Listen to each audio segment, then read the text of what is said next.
Hey, what's up guys? Samsung has released a new update for Samsung Galaxy Watch 4, and this massive update is 670 MB and brings a lot of new features and improvements to the ones that are already there. So I've distilled this information into the 7 most important things you should know about this update. Now mind you, there are some big announcements that Samsung has made regarding Google Assistant and YouTube Music on Galaxy Watch 4, so stay tuned till the end. Oh, and one more thing before moving on guys. If you want to stay up to date with the Galaxy Watch 4 news and updates as well as other exciting wearable devices, it would be awesome if you subscribe to the channel and join the community. Now to the point. The first thing that I want to start with is the watch faces.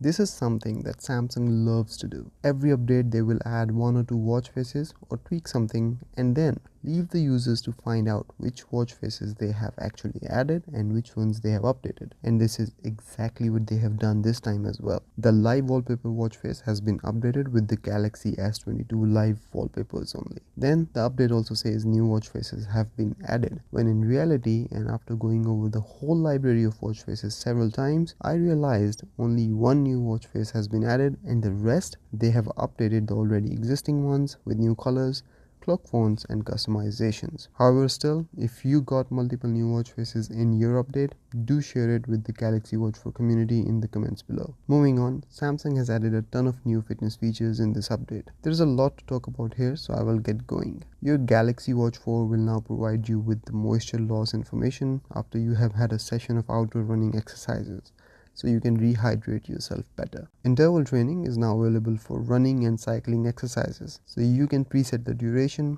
distance and number of sets for your workout with your Galaxy Watch 4 and have a fully customizable workout sessions that suits your style and needs. Once you are finished with the workout, the watch will measure your heart rate recovery and whether your heart rate has recovered properly during the break. Also, you will be able to see and personalize your workload in real time when working out in terms of the VO2 max value. When cycling, you will be able to see the heart rate and calories burnt on your phone's screen, and this is so you can cycle safely and not be distracted looking at your watch for your stats. Do you remember Samsung also added the body composition analysis sensor on Galaxy Watch 4? If you don't remember, you're not alone. I also had forgotten about this feature on my Watch 4 and only used it like a couple of times in the beginning. But anyways, if you use this feature, there is good news. You can now set personal goals for body composition analysis and get tips and badges when you achieve them. And Samsung has partnered with Chris Hemsworth's fitness company Center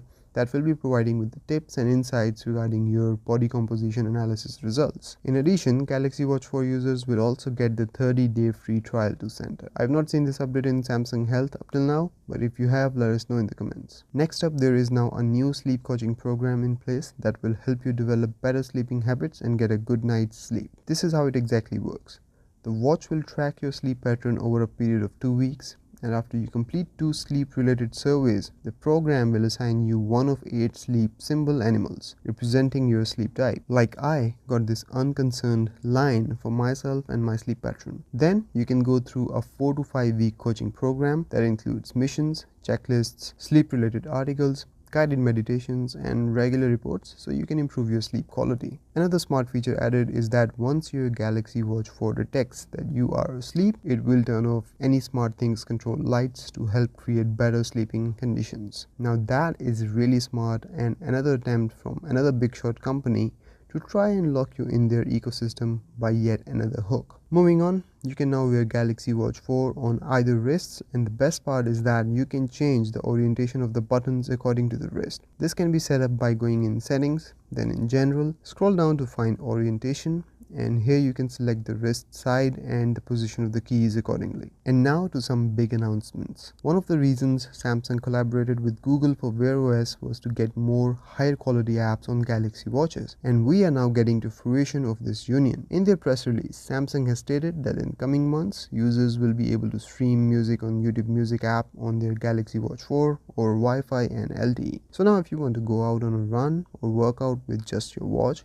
you can still enjoy your music. You no longer need to bring your phone along. Moreover, Samsung Health Monitor app that lets users measure blood pressure and take their ECG with Galaxy Watch 4, which is to date available in 43 markets around the world, is expanding to new countries and will soon be available in Canada, Vietnam and South Africa. And so finally, I'm glad that I will be able to show you guys how these features work once this app arrives here in Canada. And well, here's the big news about Google Assistant that we have all been waiting for and haven't heard a word about from Samsung since Galaxy Watch 4 was released. According to the press release, Google Assistant will be making its way to Galaxy Watch 4 in coming few months, which is great news because how far long can Samsung delay this update really? And at the same time, Samsung has clearly mentioned that Bixby is not going anywhere as well. So both Bixby and Google Assistant will coexist on your Galaxy Watch 4. If common sense prevails over at Samsung headquarters, they will give us the option to disable Bixby, hopefully. Fingers crossed for that one though. And finally, the last thing worth knowing in this update is that when users will first connect their Galaxy Watch 4 with their Android smartphone, the apps on their phones with the Wear OS counterparts will be automatically installed on their Galaxy Watches. This will be prompted during the initial setup, so if you're buying a new Galaxy Watch 4, make sure that you select this option while setting it up with your phone instead of downloading each app separately later on. And that's all from this video, guys. I hope you have enjoyed it, and if I've missed something here, let us know in the comment section below. I will see you in the next one. Till then, take care. Bye bye.